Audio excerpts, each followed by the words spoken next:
Welcome to New Mexico Black Rifle Operators Union. I'm your host, Sean. First off, thank you for all of you that still listen to me, and thank you for supporting me. There's not a lot of you, but thank you for paying attention to this. I was watching several clips and reading several articles of what's been going on in the 2A community as far as the news.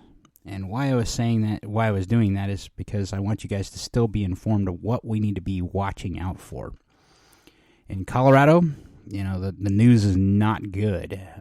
It looks like the ban is progressing very rapidly.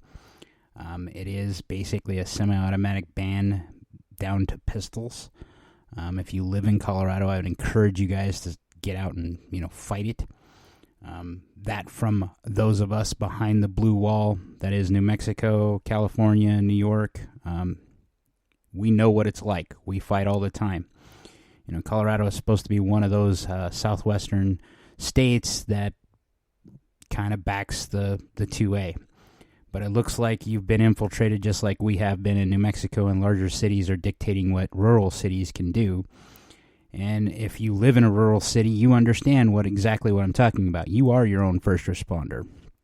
And Colorado has a lot of ranches, a lot of rural places. I'm a southwestern Colorado boy that's been transplanted to New Mexico a long time ago, and New Mexico is my home. But I have a lot of empathy for you up there. We have a little bit of a win today. If you're still supporting the NRA, I would ask you first, why? Mostly because you've seen what happened with Wayne LaPierre and how he was corrupt, and basically you were paying into an organization that paid for his yachts and his lifestyle. But they actually came correct. They filed an injunction against the pistol brace rule, and they actually won. Better late than never, but they did something right here. And what I mean by that is they actually proved that they can win on merit. And that's a big deal in this case in Texas, because that means other cases can rely upon that. Now, it happened by accident. Basically, the plaintiff, I don't know how you would put this. The state argued that, went ahead and gave the NRA a cookie, so to speak, and allowed them to a piece of their case that actually showed that it would that they had merit. It's better to be lucky, from what I hear from lawyers, than to be good sometimes. So it looks like the state messed up, and the NRA may have done more good, not only getting injunctive relief for everyone that has a 2A, a pistol brace, and is still a member. They're late to the party, but the case that they brought actually gives credence to GOA, FPC, and all the guys that were first out of the starting block that came in swinging in our favor. That's the good news. Another bad news piece is that the Giffords Foundation basically found a way to fund a lawsuit against YouTube to basically sue someone because of them producing gun content. Now, that doesn't sound like a bad deal necessarily, because YouTube is a platform, but that's where the conversation for the 2A is mostly held.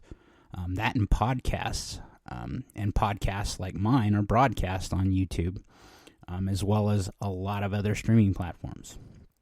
So they're trying to interrupt that gun culture in its infancy, so to speak, because that's been the only place where if you wanted to see a new gun and its new features, you could actually see it before you actually had to go out and purchase it, other than listening to the boomer FUD behind the counter at a gun store.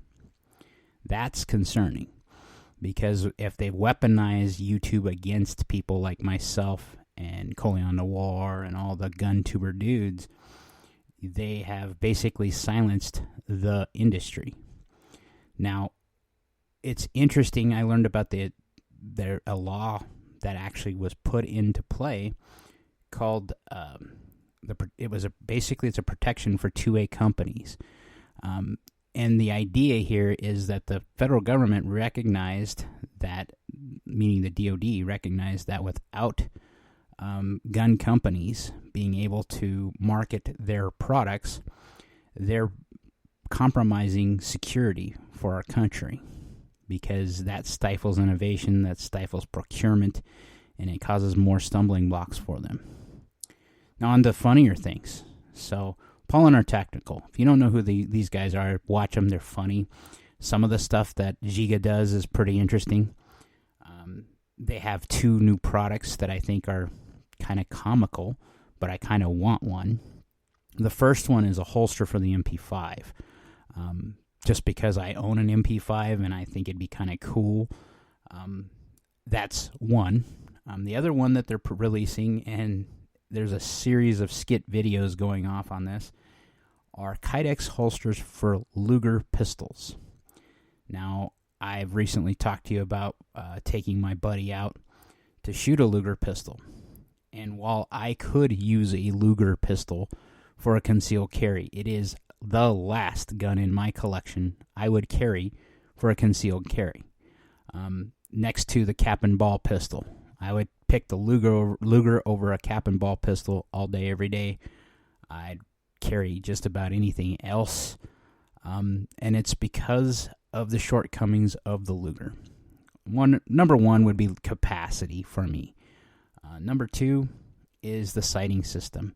The sighting system on the Luger is kind of minimalistic even for its day.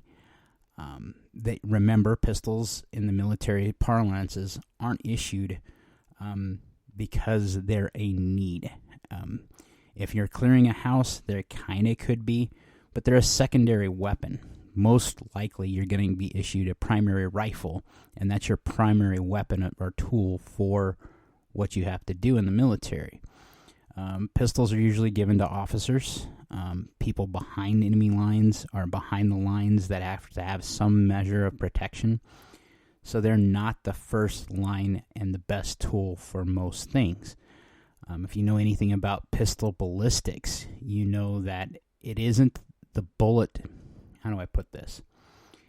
The bullet's going to create the hole, but it's more important where you put the hole. You have to cause enough blood damage or loss and damage to vital organs for pistols to be effective. Where a rifle round or a shotgun round is going to do that and cause more damage instantly. You know, a rifle round will do more damage in soft tissue than a pistol will, period. And that's because of the ballistic capacity of what the cartridge does. The simple fact that the energy contained in that rifle cartridge is a lot more than a pistol cartridge could ever be, and it's because of how you have the form factor of the weapon. A pistol has to be small and compact to where you can carry it on your person, or a rifle, you carry it on your person with modern slings, but in general, they're not something that you would conceal. They're not something you would have while you're doing your day-to-day business unless you're in the military. Do I have a problem with you open carrying a rifle? Absolutely not. I live in the great state of New Mexico. It is still, despite the best efforts of our Democratic governor, an open carry state. What does that mean? In New Mexico, if I want to open carry my pistol, that's absolutely legal. If I actually want to open carry my rifle, it's absolutely legal. What would cause more stir, though, is if you're walking around with an AR-15 or a Kalashnikov down the street just to check the mail, that's probably going to get a cop call. And the cops in New Mexico are going to come up to you, and a lot of the cops I know in the area would actually come up to you and say, hey, man, what are you doing? Oh, well, that's perfectly your right, and they would probably just encourage you not to do that because you're causing a lot of people to call us. On the other hand, because of the environment we live in, that there's enough cops, rookie cops that aren't as well trained in the law, they're liable to draw a gun on you. And that puts you in a very dangerous situation because now what do? You comply the best you can, but if you move wrong and you have a rookie shaky cop, that's a bad recipe for everyone involved. that means that they might do something that will get them sued later, but that also means you could possibly lose your life. So I don't recommend it while it's your right. I absolutely don't recommend it all the time. Going to protests, if you want to open carry a rifle, absolutely. Be safe. That's the one thing I would tell you. But carrying a Luger as a concealed carry. Now, why do I have other issues with it other than minimal sights and limited capacity? Is its functionality. If you know anything about German weapons, specifically you know anything about the Luger itself, okay? The Luger comes into play, and you notice that when they're issued with certain types of cases.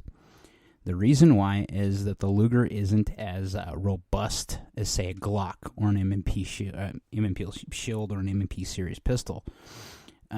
They're more prone to dust and dirt issues, meaning reliability issues. Number two, the safety on the Luger. I don't have any concealed carries with an active safety.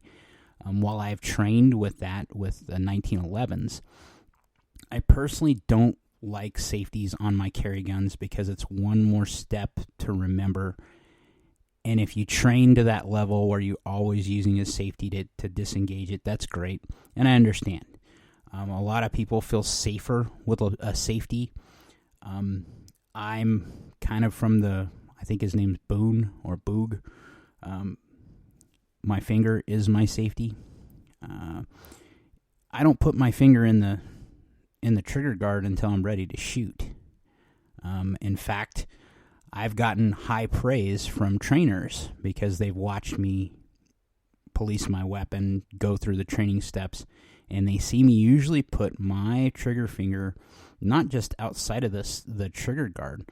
I usually put it up by where the extractor is.